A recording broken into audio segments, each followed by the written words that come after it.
hand, as a husband, your responsibility is to your wife. You took her from her family. You took her from the protection of her parents.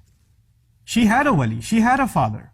And his job was to make sure she stays happy, safe, she's not insulted or humiliated, she's protected from all forms of abuse, physical, emotional, spiritual, all kinds of abuse. That was the father's role. And when you signed that nikah, and when you said you agree, then all of those roles were shifted over to you.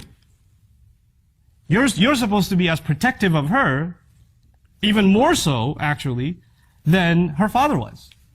Because your relationship with her actually even goes further. She's even the mother of your children. There's more here.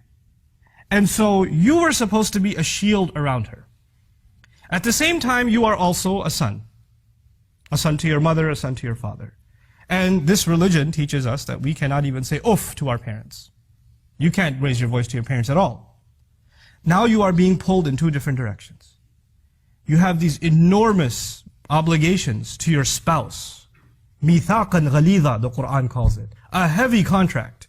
A heavy agreement. It's not a light thing, marriage. And on the other hand, you have this enormous responsibility to your parents. And sometimes they make you pick which one you're going to be good to. And your job is actually to draw a line and say, this is what I will do for my wife, this is how I will take care of her, and this is how I will protect her. And to let your parents know, you can say whatever you want to me. You beat me up, you curse me out, I'm your kid. You do whatever you want, it's fine. I'll take it. But you can't touch her. You can't say a word to her. She's not yours. She's not your responsibility, and she's not your child. Especially the culture I come from, you know what they say when the girl's getting married? They say, oh, she's like our daughter. Oh, it's like we have a new daughter in the family. Beware when you hear those words. Girls, be thoroughly warned. Because when they she's like our daughter, trouble is looming. Just a couple of weeks later, there's going to be commentary about how you didn't cook, or you cooked, with too much salt, or, you're lazy, or you didn't clean, or some stuff is going to begin. No. The relationship between this woman and her husband's family, first and foremost, is a relationship of mutual respect.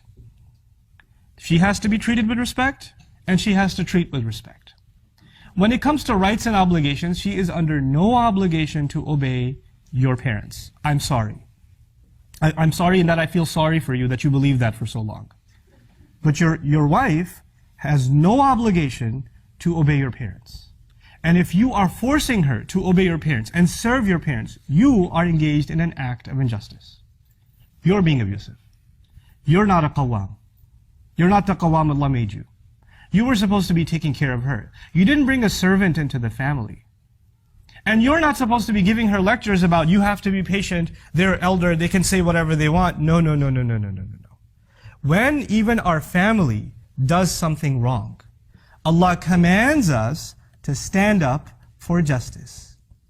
Even if it's وَلَوْ عَلَىٰ أَنفُسِكُمْ أَوِ الْوَالِدَيْنِ وَالْأَقْرَبِينَ.